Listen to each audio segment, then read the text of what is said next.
बुद्धाय जय भीम। तुम्हाला माहिती आहे का, भगवान बुद्धांनी आपल्या भिक्खूंना वर्षातून सलग 3 महिने एकाच ठिकाणी राहण्याचा नियम का दिला? पावसाळ्यात असा कोणता प्रसंग घडला होता की बुद्धांना हा नियम बनवावा लागला? आणि आजही लाखो बौद्ध उपासक उपासिका वर्षावासाची सुरुवात अत्यंत श्रद्धेने का करतात? जर तुम्हाला वाटत असेल की वर्षावास म्हणजे फक्त भिक्खूंनी विहारात राहणे, तर हा समज पूर्णपणे चुकीचा आहे. कारण वर्षावास हा केवळ भिक्खूंचा कार्यक्रम नसून तो प्रत्येक बौद्ध गृहस्थांच्या जीवनात धम्माची नवीन सुरुवात करण्याची सुवर्ण संधी आहे. आजच्या ह्या व्हिडिओमध्ये आपण जाणून घेणार आहोत वर्षावास म्हणजे नेमकं काय, त्याची सुरुवात कशी झाली, भगवान बुद्धांनी हा नियम का केला आणि उपासक उपासिकांनी वर्षावासाची सुरुवात कशा प्रकारे करावी. म्हणून हा व्हिडिओ शेवटपर्यंत नक्की पहा. नमो तस्स भगवतो अरहतो सम्मा संबुद्धस्स. जय भीम. नमो बुद्धाय मित्रांनो, आपले मनपूर्वक स्वागत आहे स्नेहा इलमकर ह्या यूट्यूब चॅनलवर.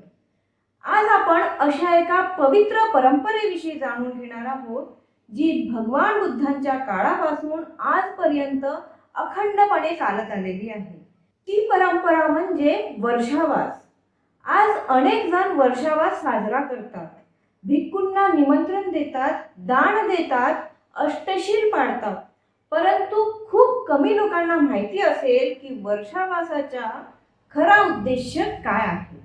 जर उद्देश समजला नाही तर परंपरा केवळ औपचारिकता बनते. म्हणून सर्वप्रथम जाणून घेऊया वर्षावास म्हणजे काय. वर्षावास हा 2 शब्दांनी बनलेला आहे.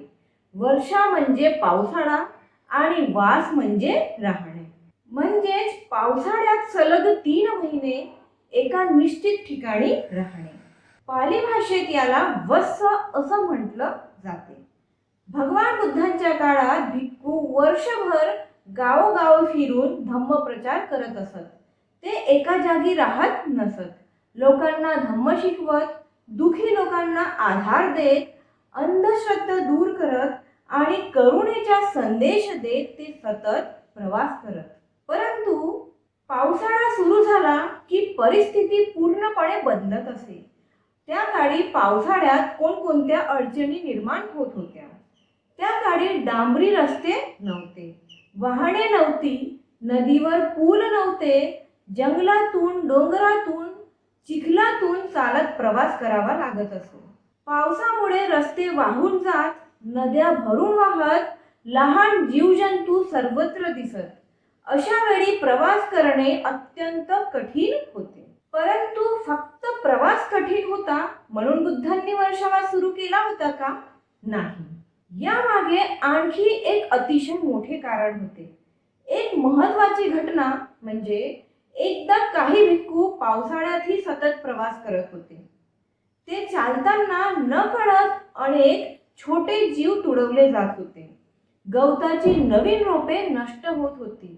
शेतकऱ्यांच्या पिकांचे नुकसान होत होते. हे पाहून काही लोकांनी भिक्खूंवर टीका केली. ते म्हणाले, इतर संप्रदायातील साधू पावसाळ्यात एकाच ठिकाणी राहतात, पण बुद्धांचे भिक्खू सतत फिरतात. यामुळे जीवहानी होते, शेतांचे नुकसान होते आणि हे योग्य नाही. ही टीका भगवान बुद्धांच्या कानावर पोहोचली.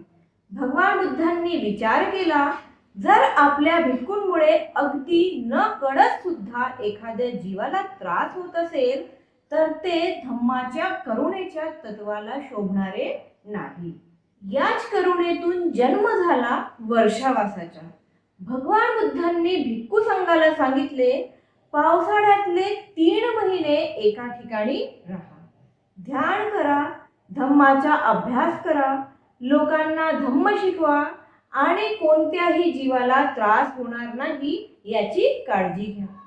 हा नियम केवळ शिस्तीसाठी नव्हता, तो करुणा, मैत्री, अहिंसा आणि पर्यावरण संरक्षणाचा संदेश देणारा होता. आज जग पर्यावरण वाचवण्याची भाषा करत आहे, पण 2500 वर्षापूर्वी भगवान बुद्धांनी प्रत्येक जीवांचे रक्षण करण्यासाठी हा नियम दिला होता. वर्षावासाचा खरा अर्थ काय आहे? बऱ्याच लोकांना वाटते वर्षावास म्हणजे भिक्खूंनी विहारात राहणे, पण खरा अर्थ त्यापेक्षा खूप मोठा आहे. वर्षावास म्हणजे स्वतःच्या मनाकडे पाहण्याचा काळ, वाईट सवयी सोडण्याचा काळ, धम्माचा अभ्यास करण्याचा काळ, दान वाढवण्याचा काळ, मैत्रीभाव वाढवण्याचा काळ, राग, द्वेष, मत्सर, लोभ यांचा त्याग करण्याचा काळ म्हणजेच वर्षावास. बाहेरच्या पावसासोबत आपल्या मनातील क्लेशही धुवून काढण्याचा हा काळ आहे. पण आता प्रश्न असा आहे, वर्षावास नेमका कधी सुरू होतो? तो आषाढ पौर्णिमेलाच सुरू होतो का, की त्याच्या दुसऱ्या दिवशी सुरू होतो? 3 महिने नेमके कसे मोजले जातात? आणि जर एखादा भिक्खू वर्षावासाच्या काळात विहार सोडून गेला तर काय होतं? वर्षावास म्हणजे फक्त 3 महिने एका ठिकाणी राहणे नाही, तर हा भगवान बुद्धांनी निर्माण केलेला एक असा धम्मसंस्कार आहे ज्यामध्ये शिस्त, करुणा, साधना आणि समाजसेवा याचा सुंदर संगम दिसतो. पण प्रश्न असा आहे, वर्षावास नेमका कधी सुरू होतो? आषाढ पौर्णिमेलाच की दुसऱ्या दिवशी? आणि उपासक उपासिकांनी या दिवशी नेमकं काय करायला हवं? चला या मागचं सत्य जाणून घेऊया. बौद्ध परंपरेनुसार आषाढ पौर्णिमेनंतरच्या दिवशी वर्षावासाची सुरुवात होते. या दिवसाला पाली भाषेत वस्सुपनायिका असं म्हटले जाते. याच दिवसापासून भिक्खू पुढील 3 महिने एका निश्चित विहारात किंवा निवासस्थानी राहण्याचा संकल्प करतात. हा काळ साधारणपणे आषाढ पौर्णिमेनंतर सुरू होतो आणि अश्विन पौर्णिमेपर्यंत चालतो. हा कालावधी पावसाळ्याचा असल्यामुळे प्रवास टाळला जातो आणि साधना, अध्ययन व धम्मप्रचार यावर भर दिला जातो. वर्षावास सुरू होण्याच्या दिवशी भिक्खू संघ एकत्र येतो. ते बुद्ध, धम्म आणि संघाला वंदन करून वर्षावासाचा संकल्प करतात.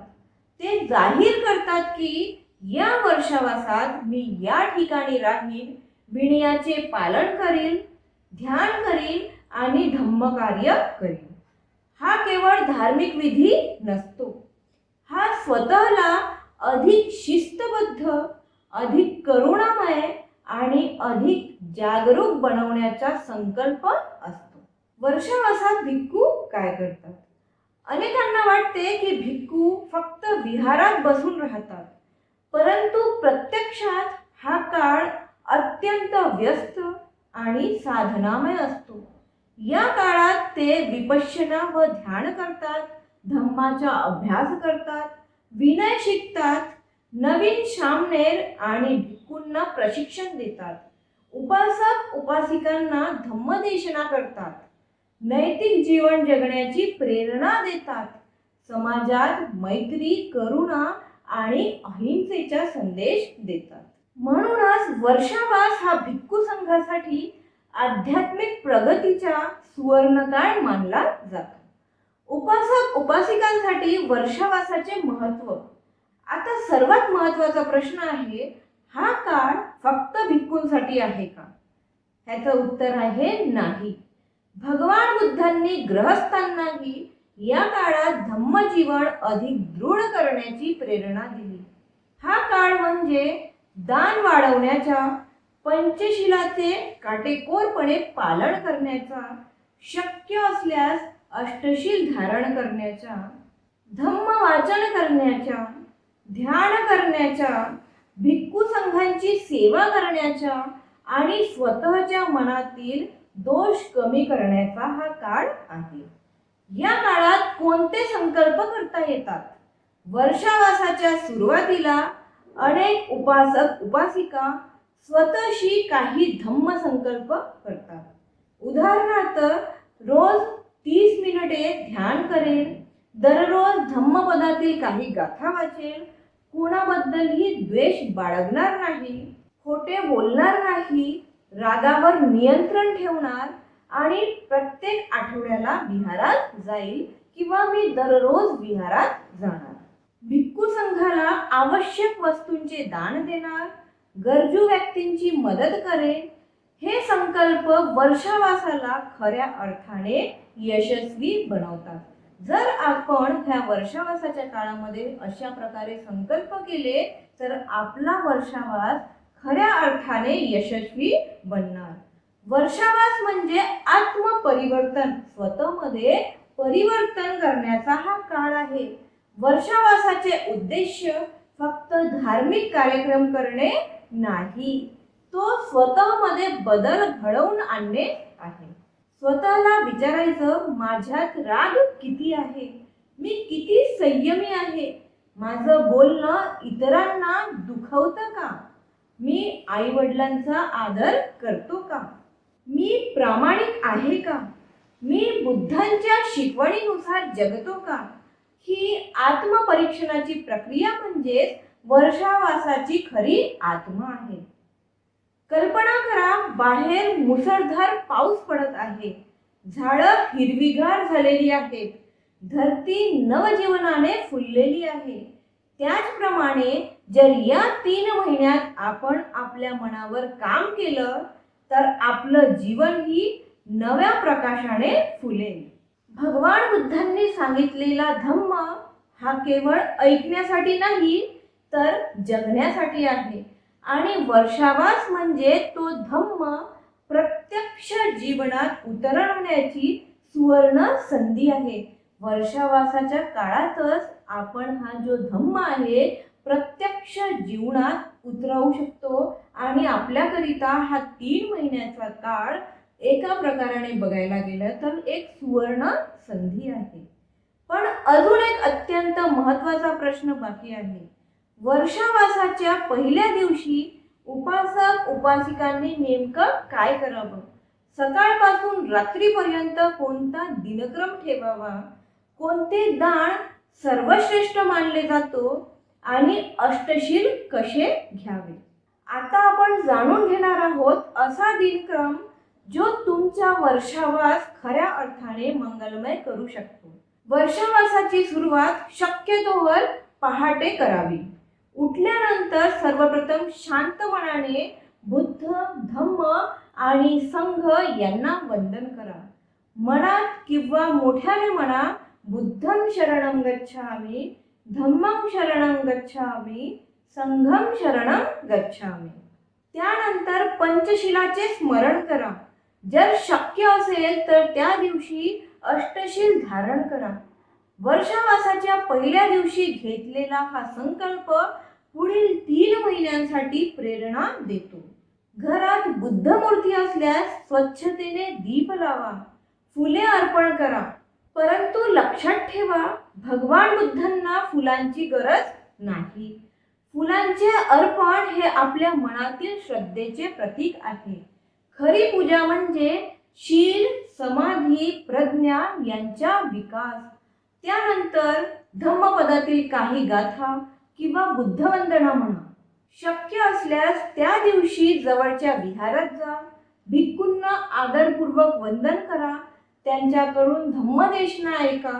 धम्म ऐकणे हे सर्वश्रेष्ठ पुण्यकर्मांपैकी एक मानले जाते.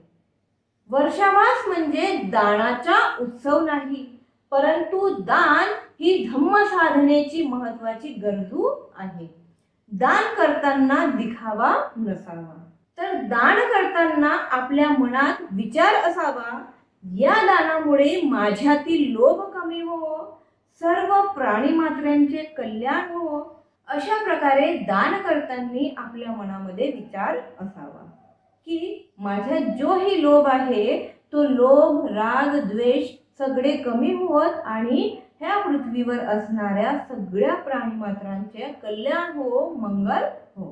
वर्षावासात उपासक उपासिका खालील प्रकारचे वस्तू दान करू शकतात.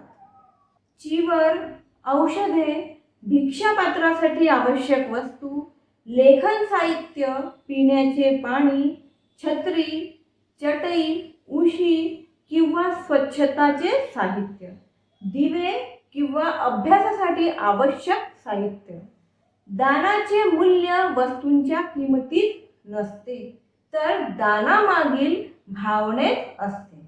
वर्षावासात काही एक गोष्टी नक्की करायची असेल तर ती म्हणजे ध्यान. दररोज फक्त 15 ते 30 मिनिट जरी आपण शांत बसून श्वासाचे निरीक्षण केले, आनापानसतीचा अभ्यास केला, तरी मनात मोठा बदल जाणवू लागतो. वर्षावास म्हणजे मनाची मशागत करण्याचा हा काळ आहे.